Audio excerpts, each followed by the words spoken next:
Whoa, this is weird. Hey guys, what's up? How's it going, everybody? How you doing? Oh wait, where's? Oh, I messed up.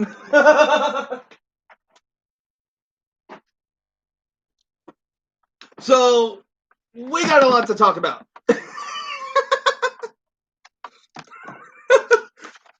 Wow, I'm a dork when I made a list. How is everybody doing today, huh? How y'all doing?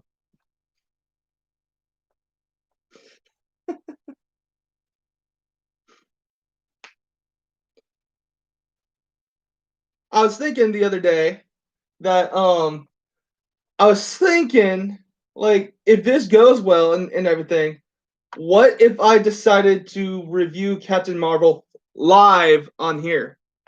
What do y'all think about that? I know a few of my friends would hear this. One would be like, "Don't do it," and another would be like, "Do it. I want to see you suffer." So there's a there's that. Um, Tucker, hey, what's going on, bud? So we're gonna have fun.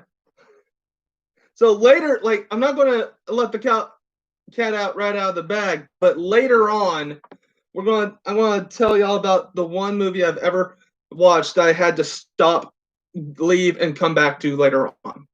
There's only one movie that I've ever seen that made me do that. So, we'll talk about that later. So I guess to start things off, we'll uh, we'll talk a little bit about Sheik, a little bit, darn light, a little bit about Shiki. How's that go for everybody, huh? Shiki's pretty good. It's it's pretty good. It's basically like it takes place in a backwater village in Japan, right? And like people are dying. Like a lot at first, it's just old people and whatever, and then it progressively gets worse. And like the village doctor is like puzzled and like it's really weird, but like he's like within the first episode or two, like they're like we have an epidemic on our hands and we don't know what's causing it, and then we find out later, like it may be in the second or third episode. I want to say it's the second episode. I don't remember exactly, but it's vampires, dude. It's vampires, and like they give subtle hints that it's vampires, but it's like it's like it's a little like okay, there's a little girl like okay, the doctor and the village monk of the temple nearby were childhood friends. So like, but like the monk writes horror stories to help make money or whatever. And like later on, there's this freaky little girl from the cover, and she's from part of a family that just moved in there and up on a hill, and she's like, "Oh yeah, I have a condition that I can't go out in the sunlight," which is an actual real condition. But you're like, but immediately in context, you're like, vampire. So the cool part, this is the cool part for me, is that when it's revealed that it's vampires, a vampire coming out from underneath a bed and she's creaking and groaning while she moves. Like it's actually like, sup everybody. It's actually like she's creaking because she's moving.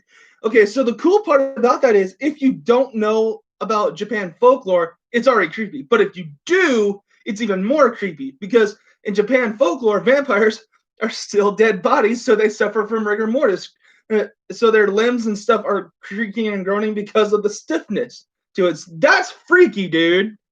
So yeah, it, it's it. What's really cool about this story is like it's like split in half, and half the anime is like the vampires becoming more and more dominant over the village without the village really like understanding what's going on, and then the second half is them figuring it out and And then it becomes who's really the monster, us or them? Because the humans, they go whack, dude. They just get crazy, and like so it's really really interesting. So it's a cool sit if you're ever interested. The weird thing about my set is it has eight discs. So I figured, okay, 8 discs for season one, 4 discs for season one, 4 discs for season two. No, they gave me 2 copies of the entire series. I don't know how that happened or what was going on there, but I have the whole series twice. I don't know how that happened. I'm not really complaining, but I would say this is one of my favorite parts of this whole show is the opening, like the opening cinematic and music to it. It's just really cool. Well, no, I'll save that for later. I'm going to talk a little bit about Samurai Jibberkia, a little bit, because I've only seen it once, and it is a little confusing and hard to follow sometimes. But spiritually, it's Yu-Gi-Oh meets Rurouni Kenshin. Like almost, it's like if those two series had a baby.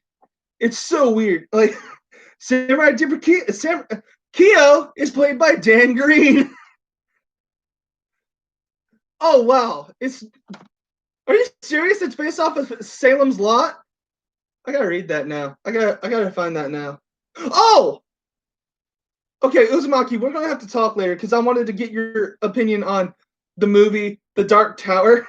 I haven't read the books, but I saw the movie and I actually enjoyed it. I don't know how they compared to the books, but I like it.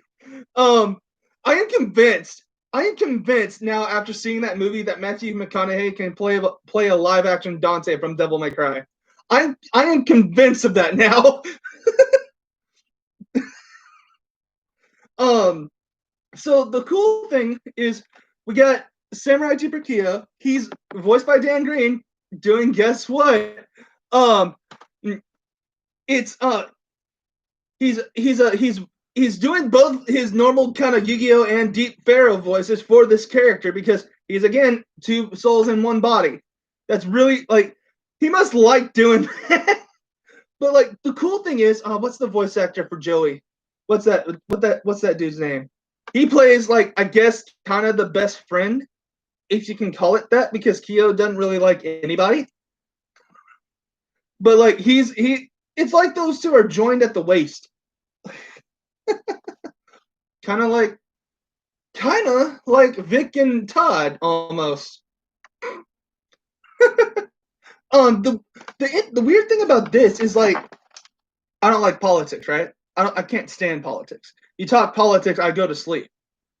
But there's a little bit of that, and it's because I don't know how much of it is made up politics and how much of it is politics of the Meiji era in terms of names and stuff. So I don't really know that. All I know is like, oh, well, these people don't like these people because these people, that kind of stuff.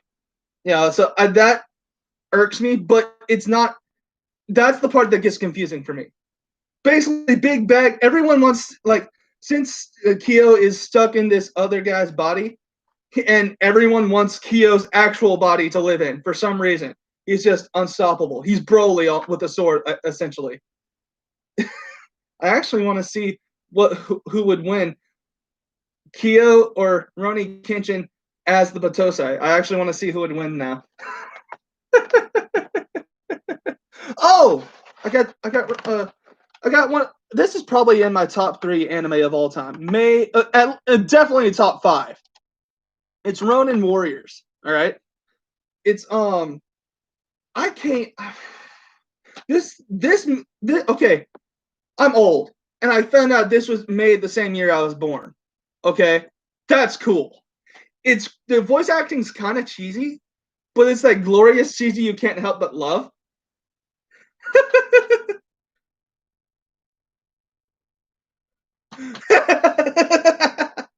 And Decker, you're awesome. But like, so okay, funny story. Like, for whatever reason, because I was a young kid watching it, I could only remember the characters, the archers. name, but I named my dog after him when I was 12. Or was it 13? Doesn't matter. I named my dog after him, but the problem was I forgot that his name. I named him Roland, but I forgot the character's name was pronounced Rowan. Dumb kid, right? Okay, so the cool, like, it's kind of like the Power Rangers a little bit, but like the thing is, their armors are mystical armors. They're like of the elements, right? Wild, Ryo's the wildfire. Sage, I love that name. Is of light, so he's Halo. It's light. Sai is torrent. Kento, this guy is hard rock, so he's earth. Guess who? What he is? Strata, like the stratosphere. He's air. It's cool. It's cool. So okay, like there's I think there's 2 OVAs. I could be wrong. I think there's at least 2 OVAs. But in one of those OVAs, Kento, which is like he's physically the strongest of the whole group, right? And that's before he puts his armor on. There's a part where in one of the OVAs he rescues someone from getting hit by an 18-wheeler. The 18-wheeler hits him, and the 18-wheeler is all messed up. He's fine. That's before the armor is on. They're all human. They're all human. They're all human.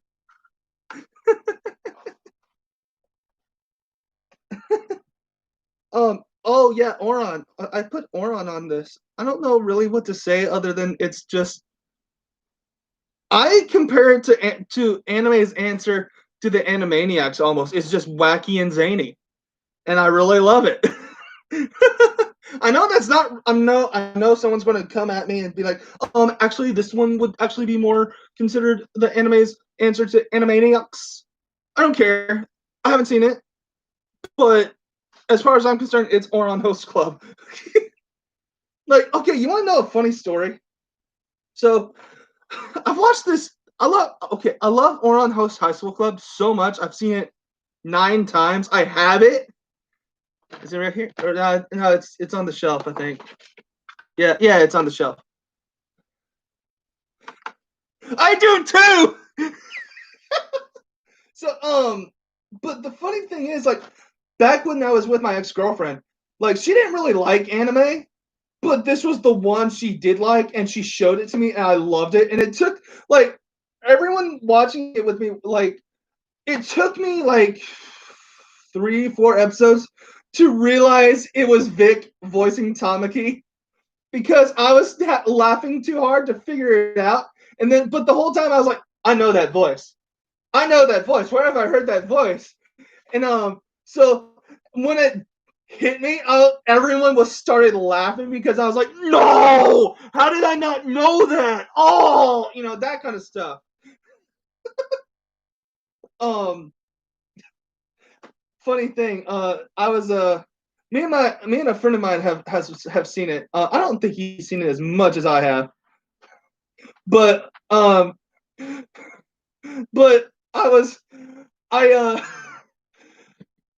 because okay, for whatever reason, me and my friend, we love to watch anime, and we love to see like which character is most like us for whatever reason. I don't know why, but we do that. And like, he goes, I'm like, I don't remember the vice president. I just know he's the guy with the glasses. And I'm like, you're him. You're always planning and scheming stuff. And I'm like, he sits there for a minute, and he's just like, you're the twins, dude. And I'm like, what do you mean? And he's like, they constantly screw with people. You do that all the time. I'm like, yeah, you're right. I totally do. That kind of stuff. I don't know why, but and okay. I gotta calm down because I'm getting excited.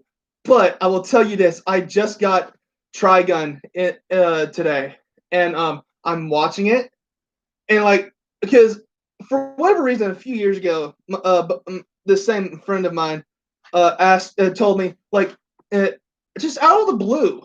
I don't even remember what the conversation was about. He just said, of all the anime characters, that I have seen, you are vast to a T. And I'm like, what do you mean? Because I hadn't seen it in so long that I completely forgot all about it. And I'm like, what do you mean?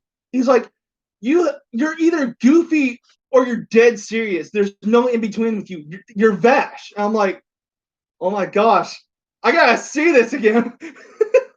And I'm watching it, and I'm like, yeah, he's kind of right. Like, the only thing that Vash doesn't do that I do is intentionally mess with people just for fun. And I only do that to my friends. But no, I'm gonna say save Naruto and Boruto for later because yeah, that's gonna be a doozy. But I'm gonna talk about my all-time favorite anime. Okay, Outlaw Star. Outlaw Star, guys. I love this anime. Okay, I actually have it right here. Now that I think about it, I actually have it on DVD and Blu-ray, but I have it on Blu-ray because the DVD no work no more. It don't work no more. I wore it out. Yeah. I mean, I wore them out, dude. They got tired and said, "No, we're done." So I'm like, I gotta fix this. Oh my gosh! It's like I watched this way back originally on Toonami. Back when Toonami, I came back. I watched this when it was originally on Toonami. Y'all remember Toonami? And it's when it was originally on. So it's the funny thing is I would get home from school and go directly and watch this. So, but because there's that one episode that they banned, I was like, because I would watch it every day. So when it got to that episode and like it skipped it, I knew something was going on because like, wait a minute, I've seen every episode. How did he get those? How did he get those shells?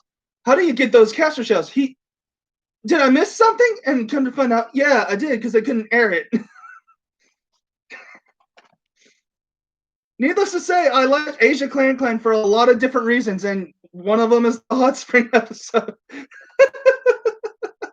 Okay, she's my number one waifu. I don't care. Like, she is like awesome. Her skin can shatter steel knives, dude. Like they can't hurt her. In fact, they give out. She's awesome. She's essentially she's essentially an alien werewolf, except cat instead. What do I mean by that? She's obviously a Neko because of the cat ears and all this and that, but she can transform into a giant tiger. I'm not kidding. I'm like a 12-year-old kid fell in love, man. And then when we watched it for the first time when I was 15, I was like, I remember this. This is so great. But the animation, okay, so the early 2000s, I think it, in terms of anime, is probably the best area or time area in terms of animation. It's just beautiful, guys. Like, especially like Outlaw Star, Trigun, like they're beautiful. They're beautifully animated. And it's just, I love it.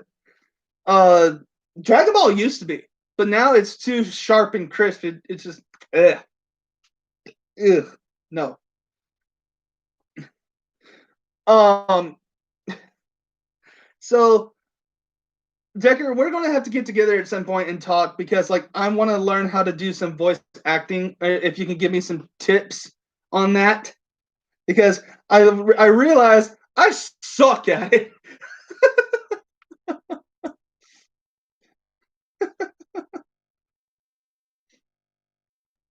Yeah, exactly, Uzumaki. Exactly. Um, so I guess I'll get into Naruto a little bit. Um, that's a lot of ground to cover. I will start by saying I enjoy Naruto. I think my favorite part about it is the world building. And like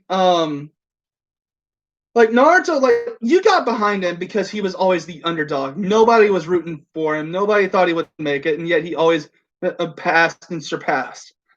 Everyone loves a good underdog story. That's why fans got behind him to begin with. He's an idiot, but he's that lovable idiot. You can't help but love him or get annoyed by him. There's either or. When Shippuden came around, he went from being he had this weird transformation from being the underdog to the chosen one. And we all kind of knew it was coming at some point. Like even you could even get tidbits of it in the original before Shippuden. You're like, it's gonna come. It's just, honestly, my favorite character, and I know there's going to be a lot of people that hate this because you read any good number of fanfic, people either love Kakashi or they love to bash him to all get out.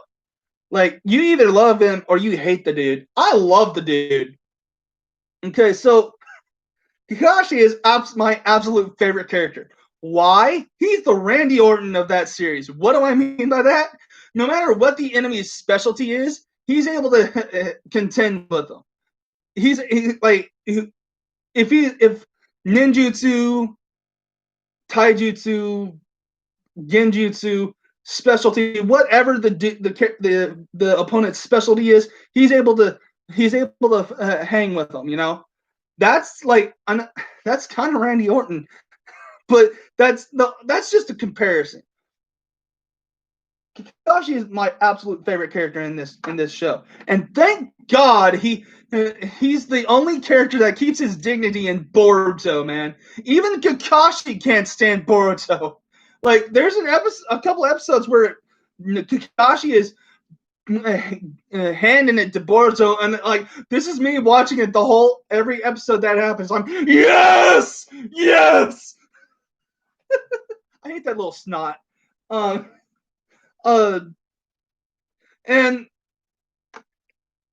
we must have a moment of silence for what they did to Anko, the amazing snake mistress that you want to have fun with, but you're going to regret it in the morning.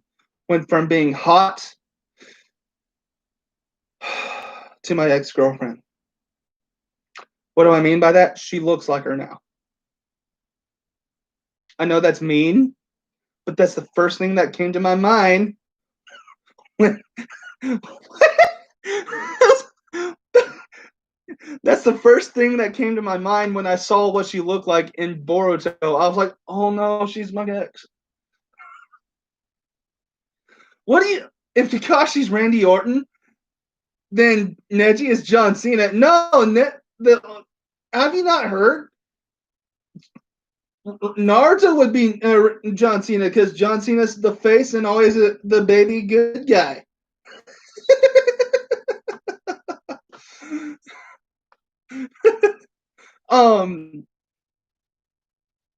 Naruto has the worst filler I have ever seen in an anime.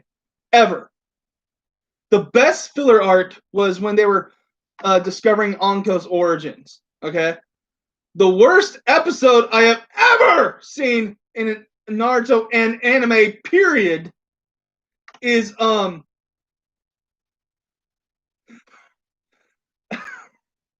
worst episode of any anime ever I have seen is the episode of Naruto where they're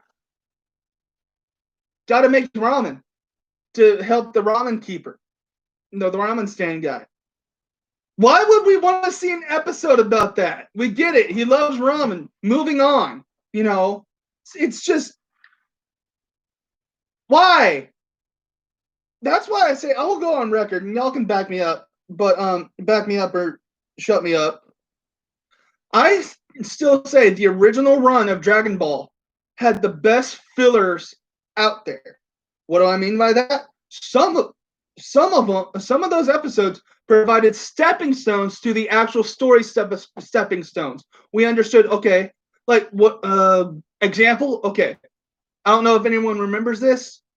When Gohan's out in the wild and he's he stumbles across Piccolo meditating in the middle of like these giant hills, mountain things, and he's meditating, and because of the energy he's putting out, it's causing the mountains to rotate around him, and Gohan is having to hang on to a boulder to keep from flying away. But no, they're not. They're garbage. No, but I remember like Gohan's reaction is like, "Wow, Piccolo did all that," and then we get to see Piccolo get his butt handed to him by Nappa. It's stepping stones on top of stepping stones. That's good storytelling. If we didn't see that, we wouldn't understand just how vastly outmatched he was to Nappa. We would have known it, but we wouldn't have been able to have a measurement. That's good storytelling. They cut it out every time they air it now.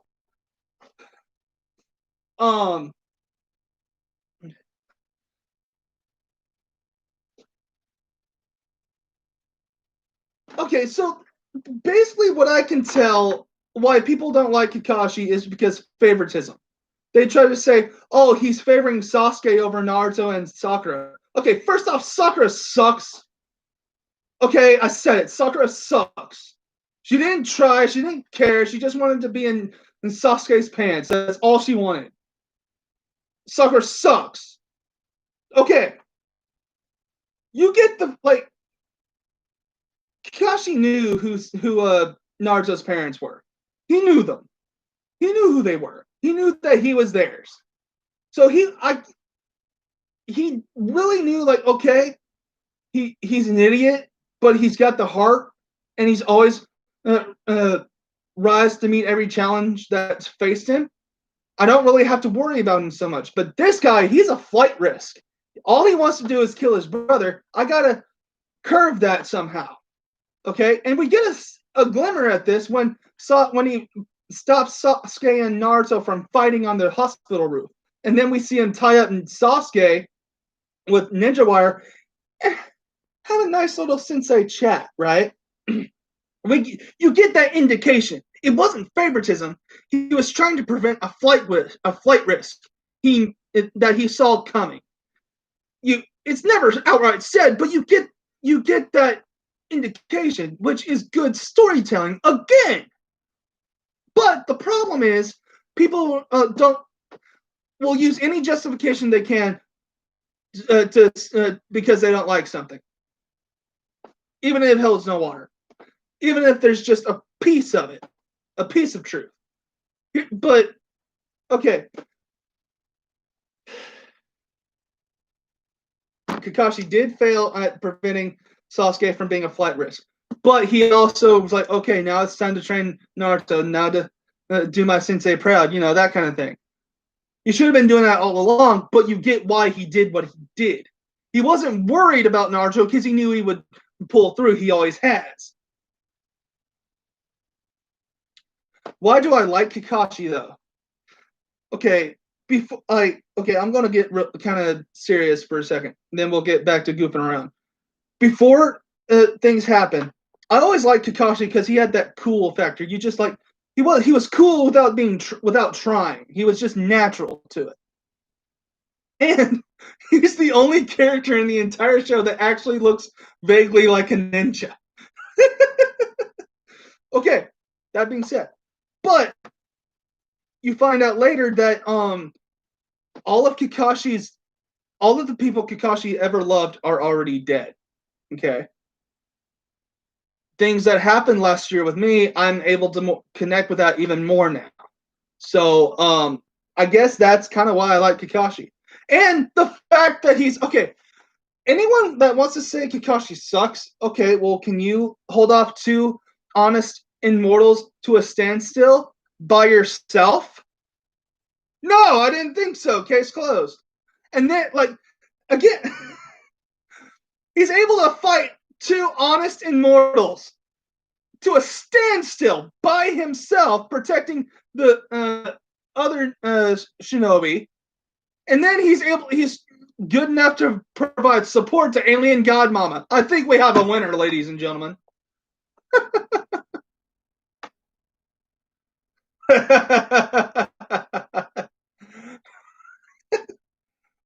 So wait a minute. Oh, we have Outlaw Star fan. Awesome. Uh, so that's kind of my whole argument pro Kakashi. That's my whole argument pro Kakashi. My Chuck Uber alarm just went off. I forgot all about that. Unlock's awesome. No, but I'll just ignore that. So where was I going with this? Oh yeah, Boruto sucks. Okay. Okay, granted, the first episode, I will give you this. The first episode I ever saw of Boruto was episode 25 because I had never seen it before, and I was like, oh well, let's check it out. The heck? Like, okay, I don't know who. Okay, let's start with this. I don't know who decided it was a good idea to put modern day skyscrapers intermingled with Naruto style buildings. It sucks. It clashes. It's horrible. It hurts the eyes. But I think most of the first season, maybe some more, is the school life of the new shinobi, like Boruto and all that. Didn't they get past that within the first couple of episodes of the original Naruto? We didn't have to delve into that. Who wants to delve into that? Oh, it's high school life, ninja style. Who cares? We want to see them bust some butts. So, the thing that made me lose my mind was when they decided, hey, let's go to Land of Waves for a field trip. Okay, and they take a freaking cruise ship. As at this point, I was like, how long was Team 7 in that rowboat? My gosh, poor Sakura. It's the only time I ever felt sorry for Sakura, guys. Like, how long, how far away is the Land of Waves? How long were they in that rowboat? Why? And then, okay, and here's the thing that really irks me. But Naruto is an idiot, but he has the heart and drive to go forward. Boruto is smart, but could care less. Yeah, that's what we want to see in our protagonist. He has no motivation. He has no motivation or drive. But the smarts to do it, but no motivation or drive to do it. Where Naruto had the motivation and drive to do it, but not the intelligence to do it. So he had to struggle, which I identify more with. But so that's really irritating. To put it nicely. That's exactly what I want to see in the protagonist to an anime I'm watching. Absolutely. Thanks, guys. Good job. Raises around for everybody. I want to make a video about this, and it's going to be amazing because I'm going to have so many jokes, and it's going to upset the fanboys so bad. I'm going to laugh so hard and enjoy it. Oh, it's going to be funny. I don't know when I'm going to do it, but I'm going to do it.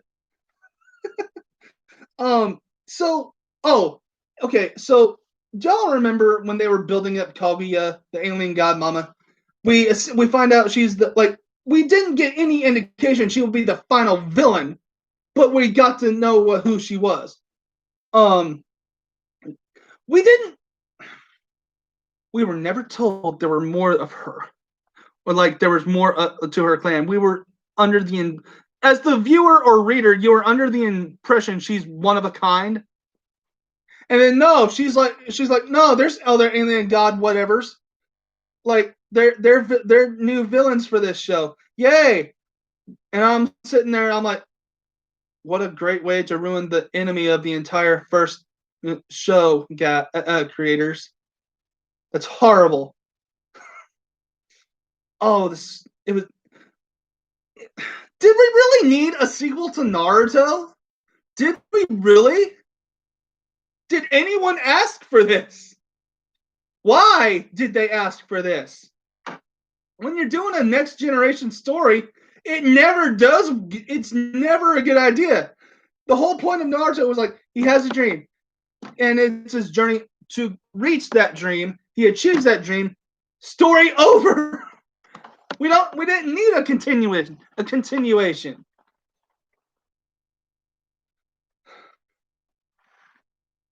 I just there's a character in Trigun who's called Meryl Strife. Fan theory: she's related to Cloud Strife.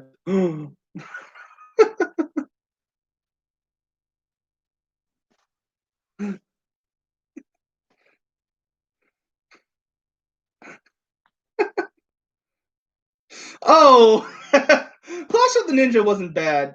Clash of the Ninja wasn't bad. My only, because I was a huge, Naruto fan, so I was like, the only thing I was mad about was like we didn't get to see the nine-tailed fox or Naruto. We didn't get to see Naruto go nine tails in this one. All we got to see was a glimpse of his eyes turn nine tails and then nothing. That's what I was mad about. But it was still good. And then, where do people stand on the other two? The other two original Naruto movies, the Stone one and then the Summer one. I don't know. I enjoyed the first Shippuden movie was fun. The second one was pretty good. I have yet the Naruto the Last was weird. Naruto the Last was weird. I'll get to that in a minute. I haven't seen Blood Prison and I haven't seen Road to Naruto, which I want to see, which everyone says is, I think, the best one, especially because like we get to see Naruto fight anti-Naruto from another dimension. What could go wrong? Because like when I was watching clips or whatever, I always thought it was Sasuke granted nine tail powers for some reason. I don't know why I thought that. I guess the dark hair, but it's Naruto from a alternate dimension. But my I haven't seen Blood Prison. But Naruto the Last, that movie was weird. And I didn't like Naruto. Okay, I didn't like Naruto's hair in Naruto Last, and I don't like his hair in Boruto. I don't know what it is, but why they chose to do it, but I didn't like it. But here's the thing. But Naruto the Last was their effort to try and make the Byakugan relevant again. Because you remember when it was introduced and everyone was like, "Oh, cool!" And then like it's built up to be even more powerful than the Sharingan, and then we never hear anything important about it ever again. It's all about the Sharingan. So it's like, cool, we got to fix this. And someone's like, I'm on it. What are you doing? Making a movie to make it relevant again. So that's really what it was. And like, for what? Why? How can they breathe on the moon?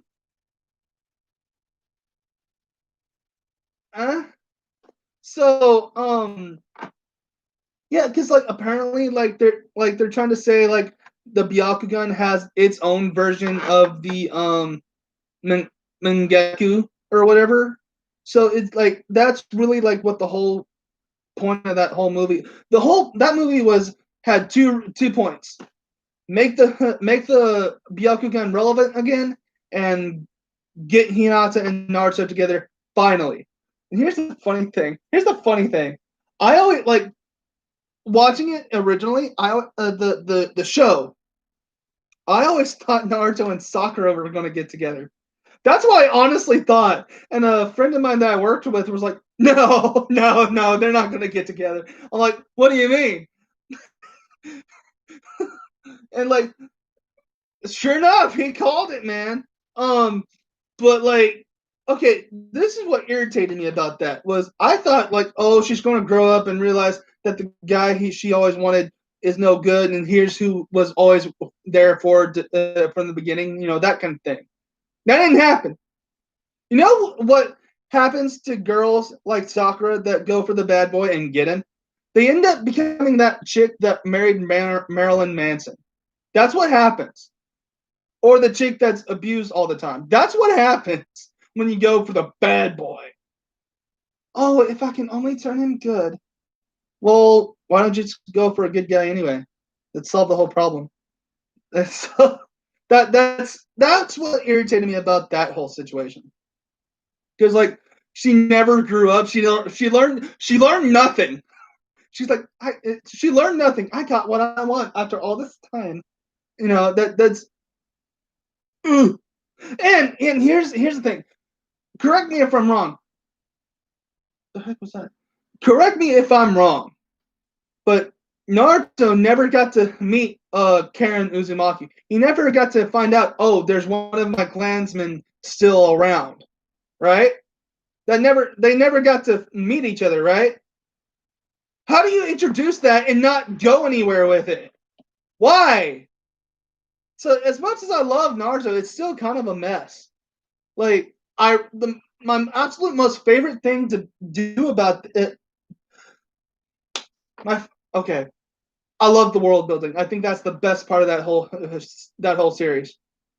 To the point. Hear me out on this, guys, because I think I'm on to something. To the point. When I heard they were coming out, it was marketed at okay, Dragon Ball Z Kakarot. I know I'm jumping around, but I'm making a point. Dragon Ball Z Kakarot was marketed as an open world Dragon Ball game. It wasn't. It was open area. I wanted my money back. I didn't get it. It was open area. Okay, my first thought when I was like, okay, it's an open world game. Nothing of importance happens in that world outside of the main characters. Nothing. So, okay, you watch the Dragon Ball Dragon Ball Z, and tell me if you ever got the thought of like, I wonder what's happening over yonder. No, not at all. You watch Naruto, and you're like, things are going on outside of these main characters. There's an actual living, breathing world here. We just happen to settle on these characters to be who we follow in our show. Theoretically, it could have been in any village, but it just decided, okay, this is the village we're going to follow. Okay. If anyone sees this and has any leverage, make an open world Naruto game where you play as your own created character. And here's the cool part.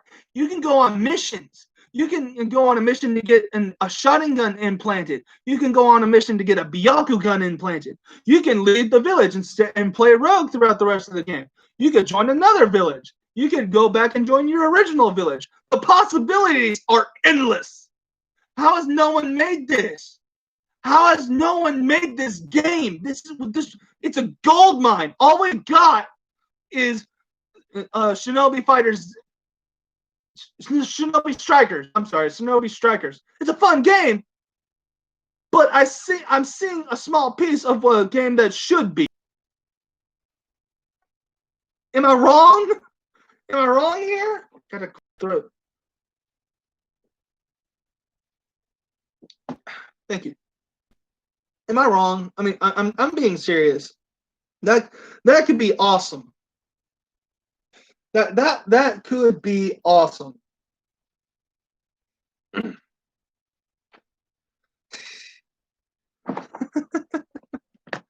Oh, that's right. So I originally watched this. I didn't really have much of a problem watching it. I went back and tried to rewatch it. This is not the movie that I'm talking about yet. This is an anime. So we all know that I like horror anime, or at least I used to. I used to really love horror movies and stuff, but for whatever reason, I kind of backed away from them.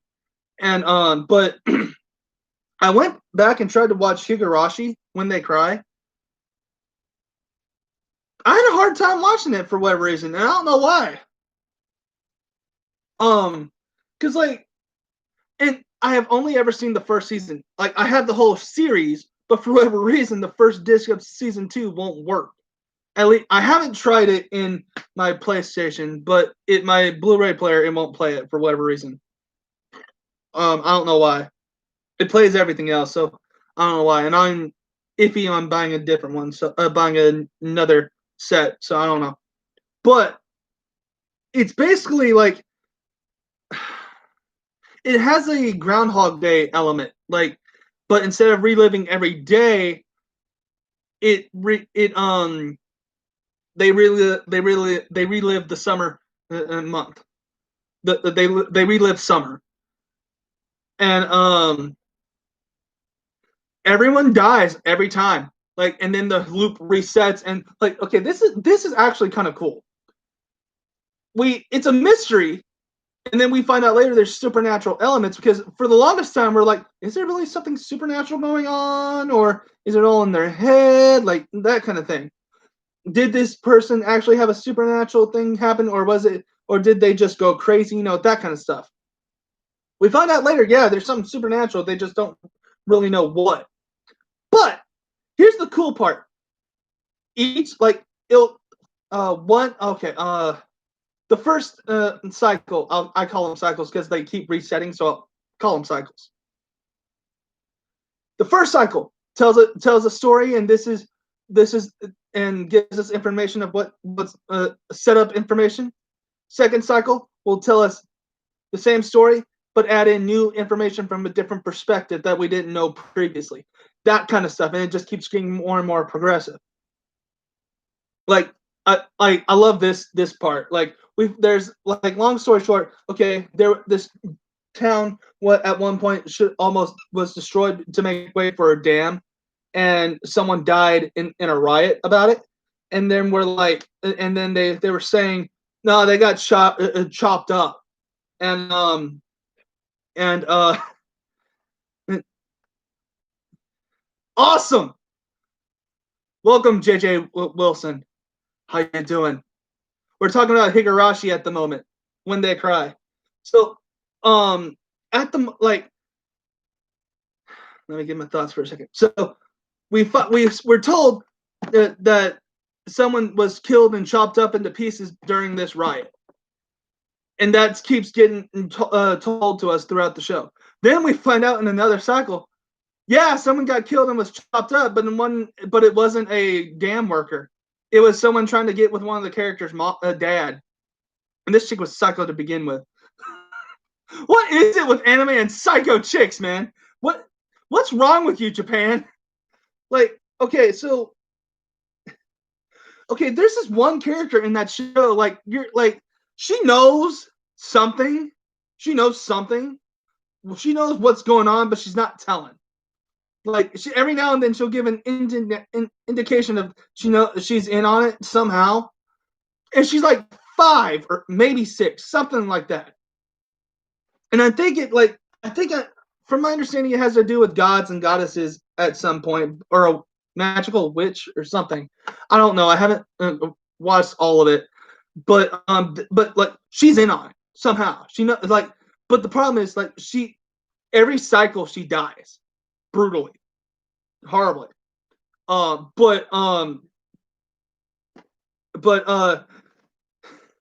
we find out later, like, she knows what's going on. She's just not telling because, like, I guess rules. So, like, again, I haven't seen the whole series. I've only seen season 1. I've had a hard time watching it, so I don't know why. It's kind of weird. Uh, what else was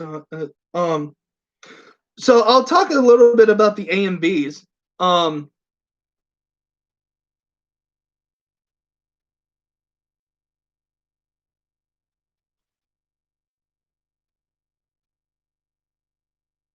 Yeah, that's true. Video game lover, I love you so much. Asia Clan is my host. You have to back off. I have authority over that. So yeah, I'm sorry. Yeah, I outrank you, man. I'm sorry. Like, case closed. She's mine.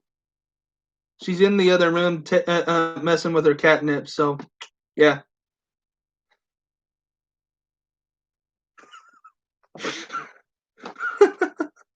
Let me tell you something. Don't ever give a Taro catnip. That's bad news, man.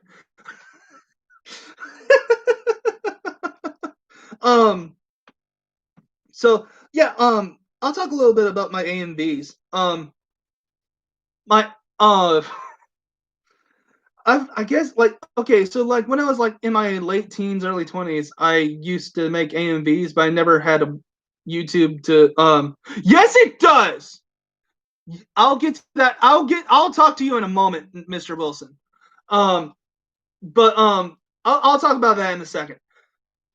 I used to make AMVs, but I didn't have a YouTube account or anything. I didn't I just made them for fun because they were fun to do.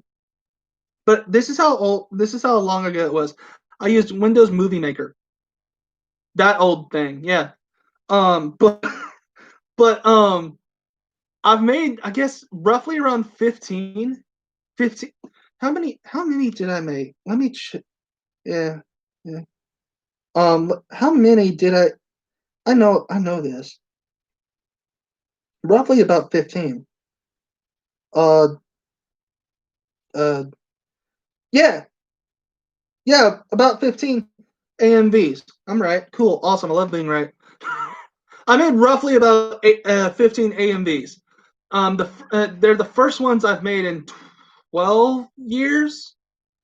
Um, so I've made Bleach, Naruto, um, Full Metal, Broly, uh, Orange High School Club, Trigun, uh, and Ronin Kenshin. Those are just some of them.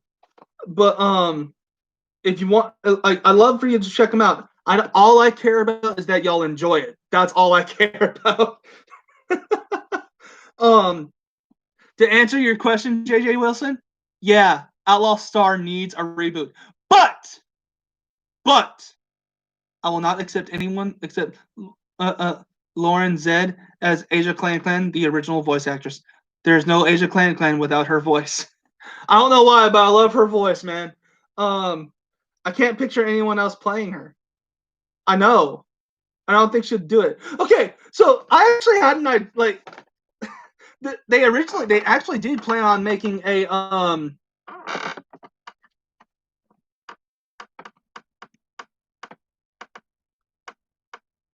Oh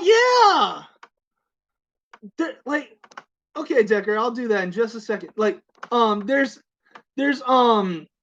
he's saying there's an all age version of Higurashi, like meant for anyone of any age, which is kind of pointless because it cuts out so much of the story that's necessary to make it work, and it's really weird.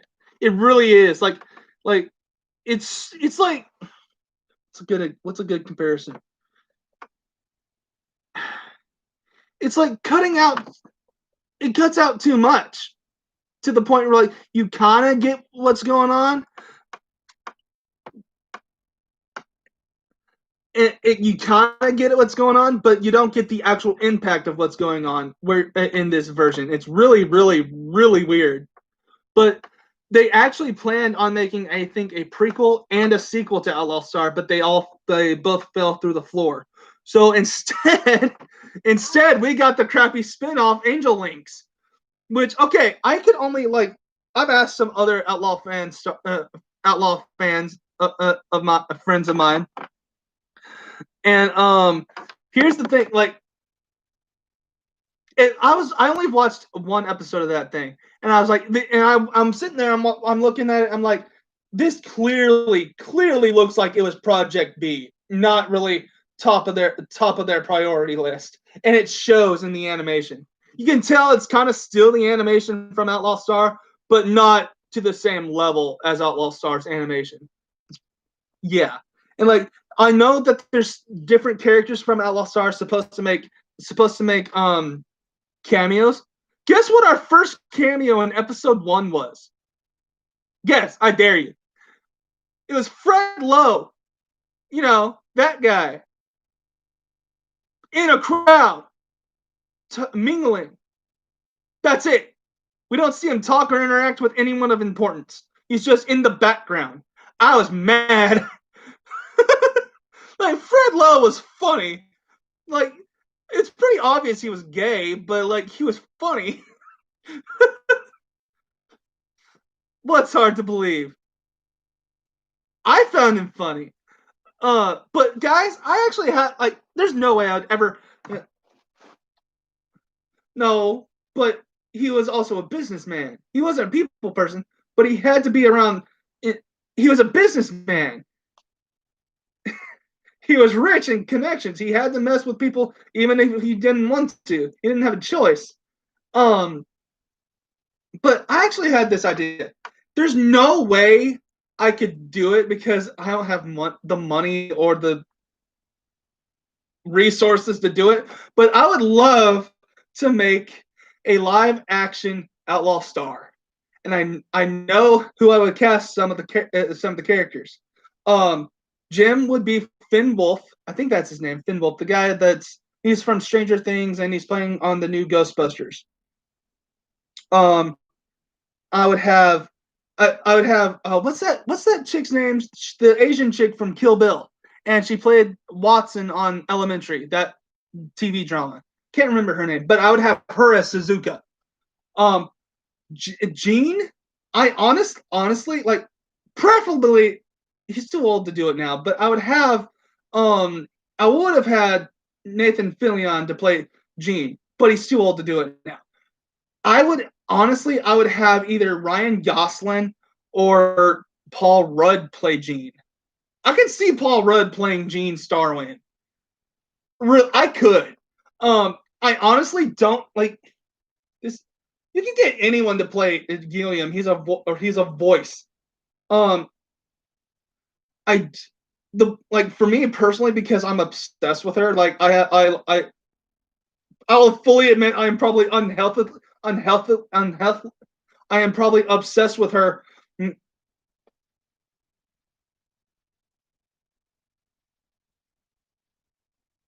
From the crappy movie, Street Fighter movie that came out a couple years ago that was garbage. I don't know. I can't remember that chick's name, but I'll fully admit I am unhealthily, I can't say that word, obsessed with Asia Clan Clan. I'll fully admit that. I am obsessed with her to a point that's not healthy. But I don't know who I would cast her in. Oh yeah, I got you. Okay. I don't know who I would cast her in a live action. I know what I would do about the voice. I would just dub over the actress playing her with Lorraine dubbing her. I don't know who would be a good choice. I don't know who would be a good choice to play her in a live action. This is what my friend's reaction to that was. He's like, who played Black Widow? He's like, just have Black Widow play her and have her boobs be CG.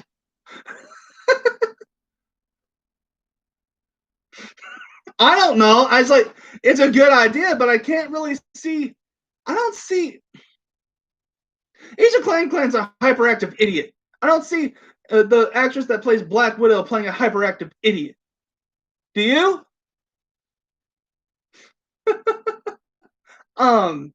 Now I understand that Outlaw Star has a very small but very dedicated fan base. And I know it'll never get made, but I would make it if I had the resources to.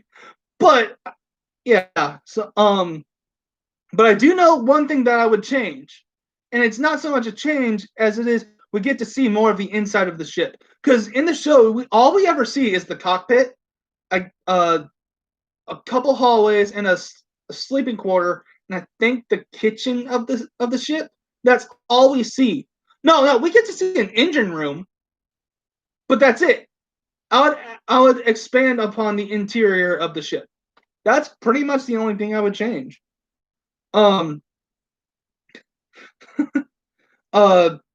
guys. Are y'all ready to know what movie the one movie I've watched in my life that I had to stop watching and come back to later? Are y'all ready to see this? Are y'all ready to hear it? Huh? Are y'all ready? Let me hear you sound off. Are you ready? Are you ready? You ready for this? You sure? You sure? And I had to, okay, before I let you know, I had to check with my uncle. And I asked him, is this like, is it just me or is this legit? He's like, no, that was a hard sit, dude. And like, okay. I'm like, okay, I feel better. The Joker with Joaquin Phoenix. The Joker with Joaquin Phoenix. Okay, that was a rough sit. Okay, I know people are going to be like, but what about oh gosh, what was his name? Oh no, my friend's gonna they're gonna kill me. I forgot the previous Joker's name. Dark Knight's Joker. Like, people are gonna get so upset. Like, what about him? He was good. Yeah, but I wasn't scared of him. Like, he was I don't think you could ever top that performance. But watching it, Heath Ledger, yes. I'm sorry, thank you. Like, Heath Ledger's, I will never deny that Heath Ledger was a phenomenal Joker. He was. He was. The thing is, I was never scared of Heath Ledger's Joker. I was never scared of Heath Ledger's Joker. Because Heath Ledger's Joker, he plays it like a literal. He plays it like a comic book character in real life. Like, what do you mean by that? Well, he doesn't play it like a real life person doing these things. He's playing it like a real life person as a comic book character. You're like, you know what I mean? Does that make sense? You watch Joaquin Phoenix, you're like, oh no, this is a dude that just actually lost his mind. You don't get that feel with Heath Ledger. You get that feeling like, wow, he's having fun doing this. That's it. Like, he's psycho, but he's having fun. You know, he has reasons. Joaquin Phoenix, you're like, no, he legit gone insane. I watched this movie right after my mom passed away. Maybe that had something to do with it. I don't know. I do know that the moment, like, we find out, oh, his mom was in the ambulance, like, when he got home, that was a huge thing where I had to stop for a moment, because I remember when my mother was wheeled into the ambulance, and that was the last words I ever heard her say. And I don't mean to get down with this, but like, I'll just say this because it's connected. The paramedics picked her up out of her chair, and the last words I heard her say was like, "What?" Looking around, going, "What are y'all doing? Or where are y'all taking me?" And that was the last I heard. And then I found out days later after she passed. Like, I found out way later after she passed that the reason the ambulance was staying so long in our driveway was because they were doing CPR on her. And I remember, because I was like, why are they still here? Why aren't they taking off? So I'm pretty sure she went at that point. I don't think she made it to the hospital. But like, that point, I kind of had to shut it off for a while, and then I came back to it, and then you just get to see Joaquin Phoenix Joker descent into madness, dude. And you watch it, like, it's really, really sad, because he's a victim of the system. He really is. Like, and like, there's a lot of those moments that hit really close to home for me. It was like, because I don't want to scare y'all. I'm on medicine for like Asperger's, ADD, bipolar, that kind of stuff. And there's been so to see him being on medicine, and then his funding or whatever being cut off to provide that medicine, and then seeing him go insane, kind of struck me a little bit. Because, okay, I'm not gonna. You get the point. So that struck me, and then seeing him kind of dance all like that in the bathroom after shooting the guys, because, well, one, he was scared, and he was scared, and I was like, I can get that. It was a misunderstanding that went wrong, and but like seeing that, I had to stop again, and then I don't know when I picked it back up, but I finished it. But the part that irritated me story wise, because it makes no sense to me, and that people will is like Batman's a kid when Joker is like, I guess he's like in his 40s. I don't know. And I'm like, okay, that makes no sense because Batman and Joker are like the pinnacle of like arch enemies. When Batman's old enough to be Batman, Joker's going to be too old to do anything. What that makes no sense. And then people will be like, and one of my friend is one of them. We never told this was the same Joker that Batman fights. I'm like, it's called the Joker. It's an origin story. That's the whole point. If it's not the Joker that fights Batman at some point, kind of is pointless then. So I think that was so bizarre and so stupid that they did that. So I remember this movie like getting a lot of flack from SJWs and Yellow Flash covering that too. That was funny. That was really funny. Wilson, if you do watch the Joker, just be careful because it is a rough watch. It really is. Okay, just to let y'all know, I have sat through Rob Zombie movies just fine. Whether that's good or not, I don't know. But like for me to like sit through that kind of stuff and not really like and not have to stop it, but then see the Joker and be like, I don't think I should watch this. That's granted, I don't watch Rob Zombies anymore, but it's just like, okay, different. I don't know. Rob Zombie, you kind of know what you're in for, but this you don't. That really was a rough that really was a rough watch. It really was. It was. I don't know what like. Walking Phoenix is nuts. He really is. He's fun, but he's nuts. Like he had to lose redonkulous amounts of weight and hardly eat to do this role to get that like bony and stuff. I'm sitting there watching this and I'm like, and some of the scenes where he's just sitting there doing his own thing, you're watching it and he has this look on his face that just says, I want to eat so bad. But that really was the one movie I ever watched that I had to stop and come back to. So it was nuts. Here's a question for y'all. What do y'all think? Because I'm legit asking right now. If this goes well,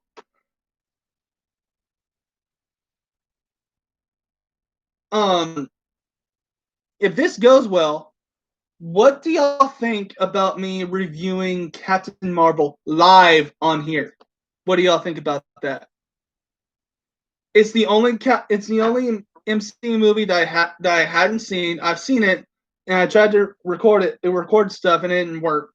But what do y'all think if I just review it on here like this?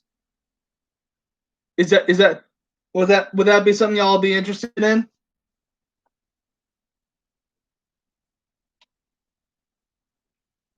Up to me. I'd like to do it. I know one friend's gonna be like, don't do it, and then another friend that I grew up with, he's gonna be like, I want to see you suffer. So I'm like, all right.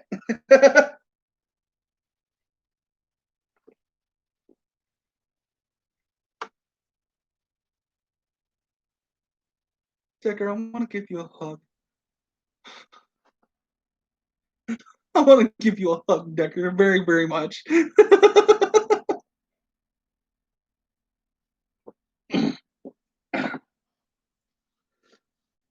Well, I'll say this because this will have to be like my second time watching it, All right, because I had to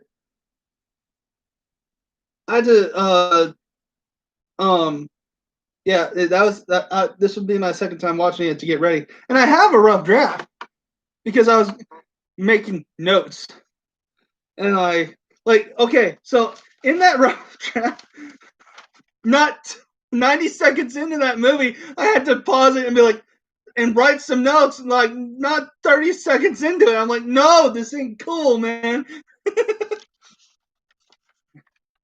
Yes.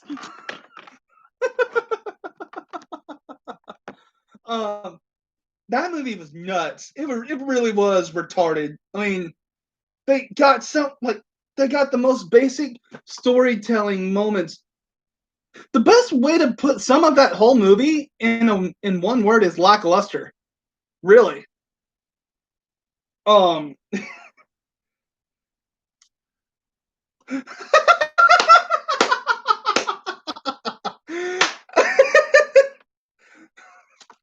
Oh my goodness.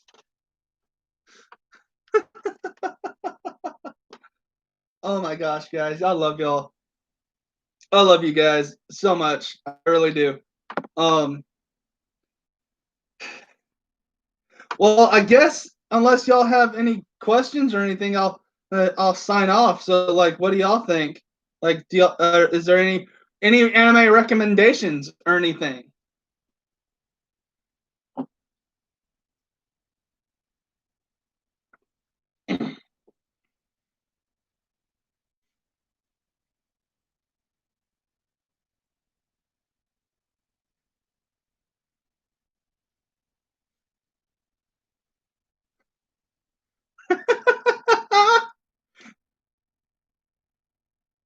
No Guns Life. No, I don't think I have. Is it subbed or dubbed? Okay, 2 seasons. Guns. No, no Guns for Life.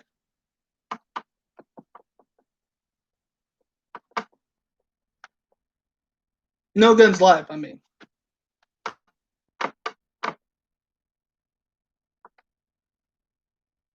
might be dubbed. Okay, cool, awesome.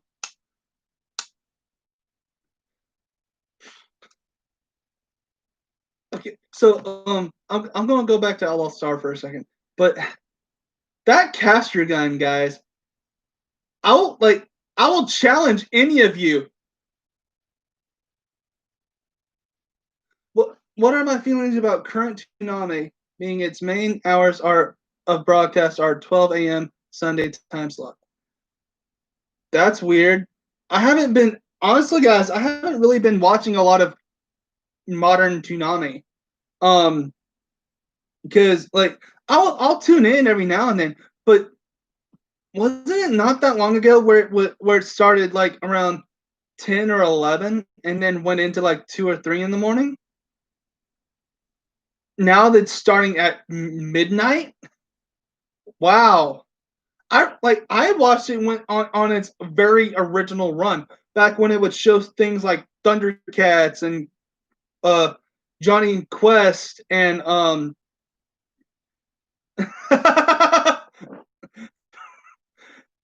back when I went in its original run when I watched it, it was showing it was Toonami aired things like it aired things like Voltron, the Thundercats, the originals like from the 70s, 70 and 80s. Um the 90s Johnny Quest. And in between each of these main shows, they were like any of these miniature these like uh they would show like episode one episode a piece of an episode of like Space Ghost or Thundar the Barbarian, which was kind of like a he was kind of like He-Man, I guess.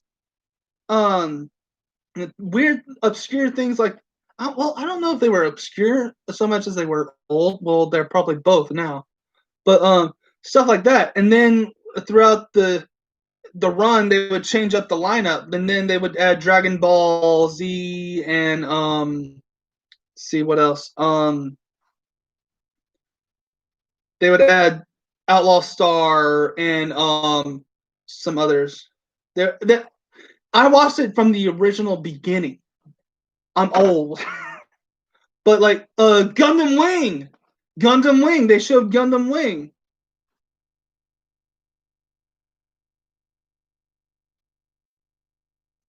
Oh, that's true. Okay, yeah. Like I remember Gundam Wing, that's on my top 10 anime list. I'm gonna have to write down that list someday and talk about it. I remember Gundam Wing. I loved Gundam Wing. That was like it's really the only Gundam series that I like. Duo's my favorite. Duo is my favorite. I don't care what you say. Duo's awesome. Like, okay, you want to know something funny? Like, because like Duo has this braided ponytail that goes like all the way down his back, right? So, my one of uh, my aunts are only 8 and 10 years older than me, by the way. But like, this is so funny. I'm watching Gundam Wing, and one of my aunts, I don't remember which one it was, but one of them was walks in and she's looking at Duo and she goes, "Is that a chick?" I'm like, "No, he's a guy." And like, but now I can be like, "Do you see boobs on his chest?" You know, it was so funny. But she hates anime. She hated anime. She I don't know why. Like she didn't like the big eyes and everything else. Sailor Moon. Sailor Moon. Okay, I know they've remade Sailor Moon several times, but I don't know where fans stand on the original because I don't know if I'm a fan, but I remember watching it. Get this, guys. I watched the original Sailor Moon, but it was one of those things where like I was just becoming interested in girls, but still kind of found them like, eh. But I was like, why do I enjoy this? I shouldn't be enjoying this, but I do enjoy this. Why do I enjoy this? And then looking back, I'm like, wow, chicks in short skirts fighting evil. How could I have not liked it?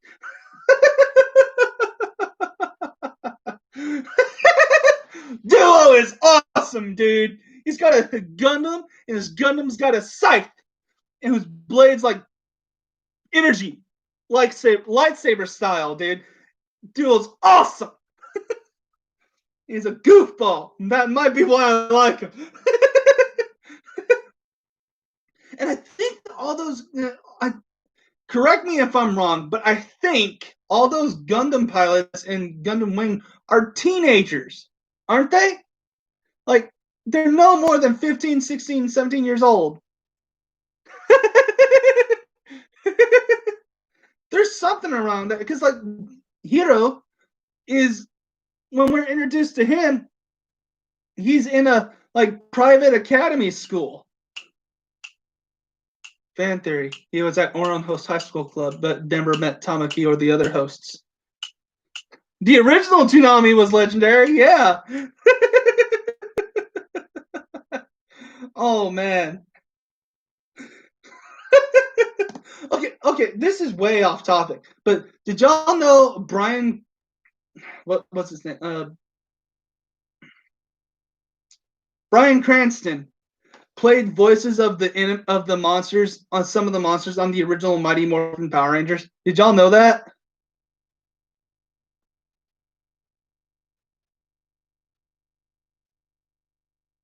What?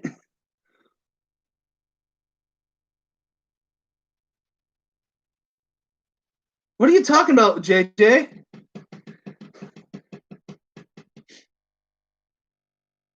Wait, are you talking about one of the characters in Gundam Wing?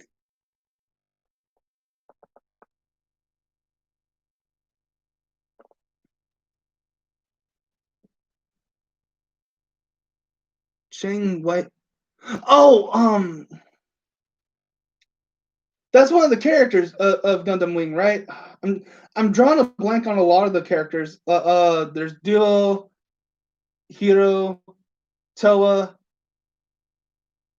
the blonde guy, and the Chinese guy. I don't remember their names. Then there's Colonel Zex. his sister. I don't remember her name. That chick with the weird eyebrows that loves war. Uh, that's all the characters I remember. And I don't remember all their names. Oh, and here's something interesting. Okay, do you remember the Yeah, he played some of the voices of the monsters that they would uh, uh, fight in different episodes. He voiced some of them. Um, yeah, pretty awesome. Oh, okay, okay. People that watched Gundam Wing, do y'all remember that when the Zero system was introduced and what it was supposed to be able to do? Y'all remember that? Now, think about it like this: the Zero system is the shotting gun. That's exactly what it does. Is predict. The shotting gun is supposed to be able to predict movement. That's exactly what the what the Zero system does. But it like predicts all the different random outcomes of any battle and how and shows it to the user, even when those outcomes end in their death. And that's why a lot of them go crazy. Yes, the Zero system.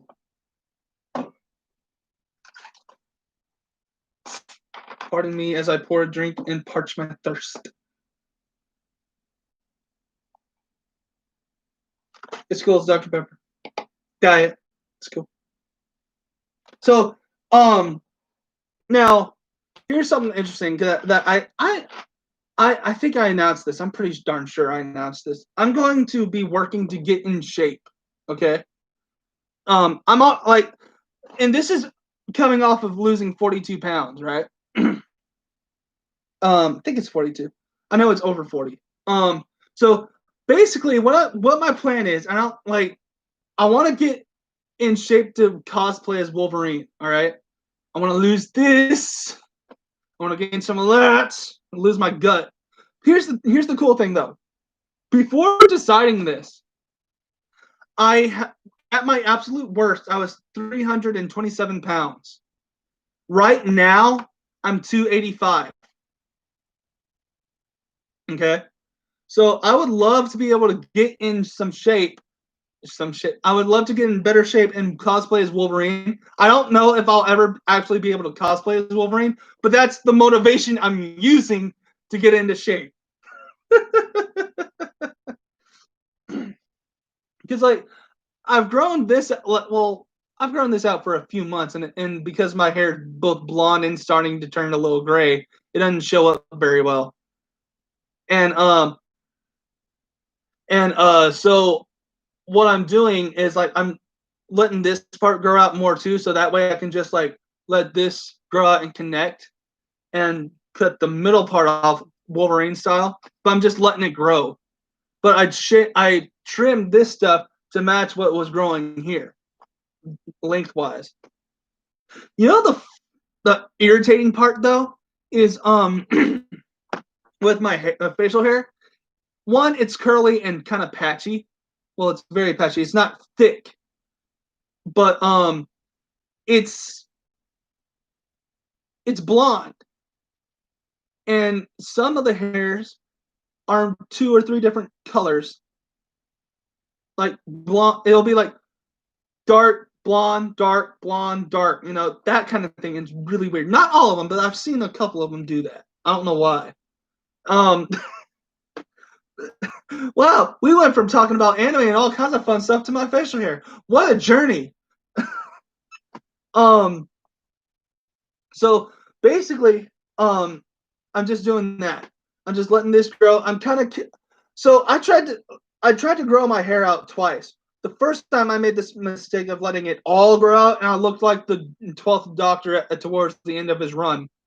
And I was like, that's not a good idea. So I cut it off again. But like this time, I'm trying to like just keep the sides and the back short and just grow this out.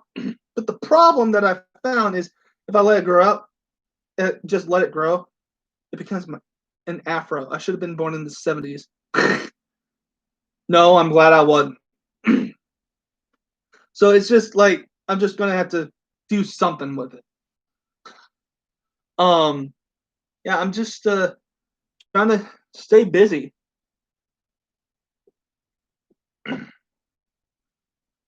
Um,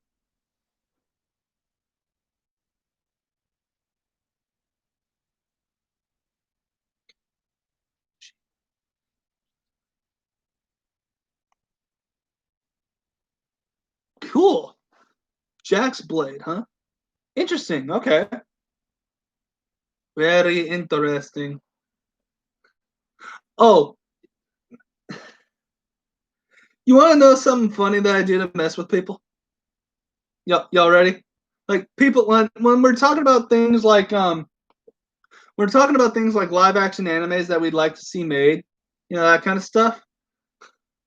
And when it comes to my turn in the conversation, you know what I do to mess with them? I'll just say this. So, what do you want to see made into a live action movie? Bible Black. And then all the people in the conversation would be like, zzz. And then like they have to kind of like, and they're like, is he being serious? Like he knows what that is. Is he being serious? Like, or is he messing with us? And like, you can see like their brain trying to figure it out. Because I'll just say like, I want to see Bible Black made. It's one of those things like they have to like finally decide like he has to be joking.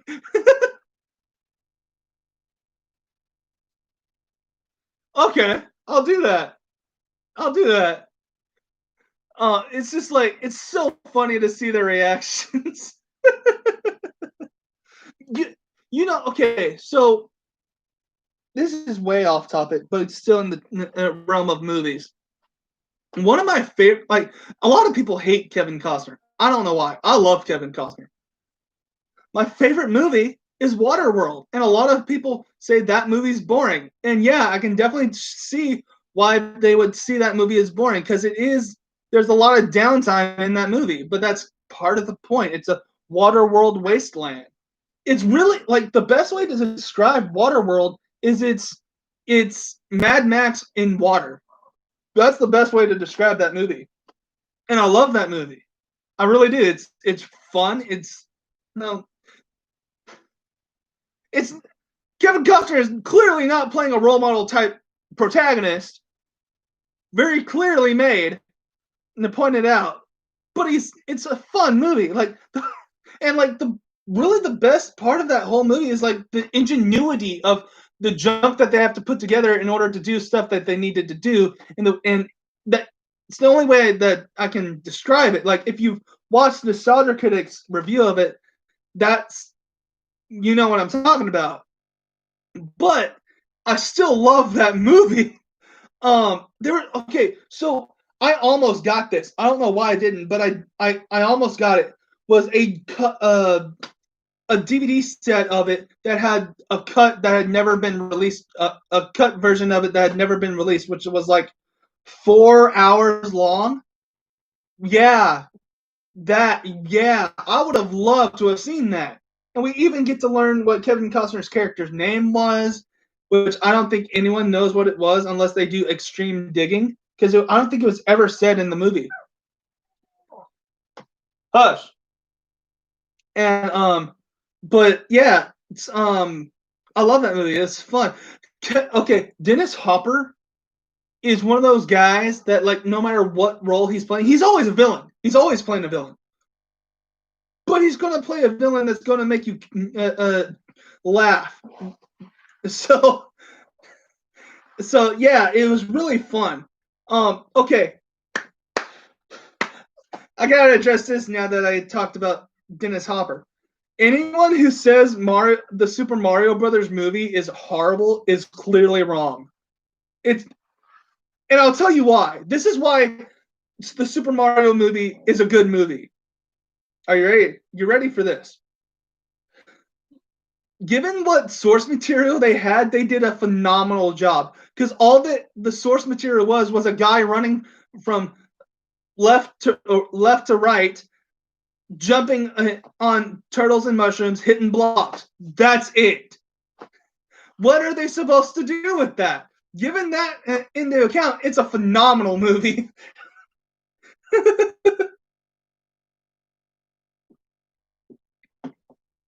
I think I think that's a phenomenal movie. Um, Dennis Hopper's amazing in that movie. I love Dennis Hopper was amazing in any role that he did. Like I know he's dead now, but like he was still fun. He was awesome in those movies. I think he played the villain in Speed too, if I remember right. But he was fun. Um, yeah, I think he's dead. He's dead now. I think he die from cancer? I think it was cancer. I'm not sure exactly, but I think he was in his 70s when he passed. Um, Dennis Hopper was like, if you go into a movie and then you find out Dennis Hopper's in it, your first reaction is just like, oh, I'm in for a treat.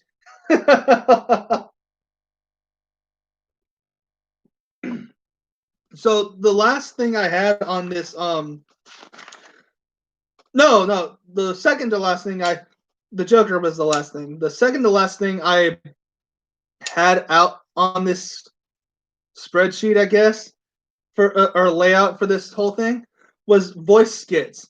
I've been like I've been writing different animated joke skits. Decker knows what I'm talking about. I've been like the main one that I've been working on right now because I love it because I love this combination is Yami Bakura and Yami Merrick as a buddy cop chemistry. They're clearly not the good guys, but that's the dynamic I went with. Like so I was like, this is fun. I want to voice this, and then I tried, and I was like, I suck at this. So I need to like look up videos and practice how to do some voice acting because I want to voice this. It's just I suck at it right now because it was so fun. It was really fun writing. Like just to like give you a taste of it, I have like Merrick and Bakura, Merrick celebrating Bakura's birthday. He's like, guess what I got you? What'd you get me? Not a goldfish, right? No, I got you something better. A shark. A shark? Not just any shark, an evil shark. It has an M tattooed to its head. You don't get any more evil than that. You know, did you get the reference? Um, Stuff like that. And then oh, we're in a graveyard. And then because holy crap, there really are ghouls here. And then yeah, Merrick destroys it and all this and that. So it's just like, and then I end the skit with Yugi waking up from a nightmare, and Pharaoh's like, "What's wrong?" He's like, "I just dreamed that our two most evilest enemies became best friends." And yes, Decker. And Pharaoh's like that would ever happen, and then it just cuts to like Yami and Bakura, or Merrick and Bakura going like, "I'm so glad we're friends." So it's just I had a fun wacky time, and I want to be able to put voices to this. But Decker got the reference right on the head. Because it's skits. It's not meant to be taken seriously. Have you seen the Carol Burnett show? That's a fun show, by the way. Oh man.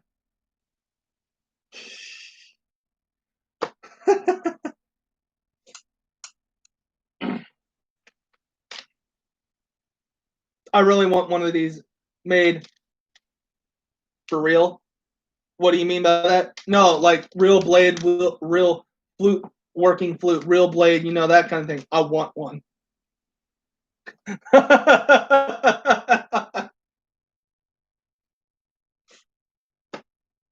Well, guys, I guess I'll close it out for now. And I hope y'all have a fun time. I hope y'all enjoyed this, had some laughs. Because that's all I wanted was to enjoy it. Was people to have a fun time. That's all I wanted. Oh, excuse me. Excuse me. That's really all I wanted. And if anyone's interested, like I'm assuming like a video gamer and JJ know about All Star, but Decker and anyone else that hears this, if you're interested in Outlaw Star, because I will fully admit that is my all-time favorite anime.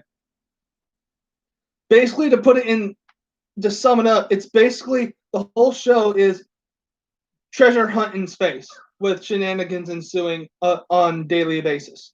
That's, well, I say shenanigans, but like it's this group's journey of treasure hunt in space while doing odd jobs along the way. That's really all it is, and it's really fun. I love you guys. You know that I really love y'all. So I love you guys. Be safe and take care. Okay. Love you guys. Bye.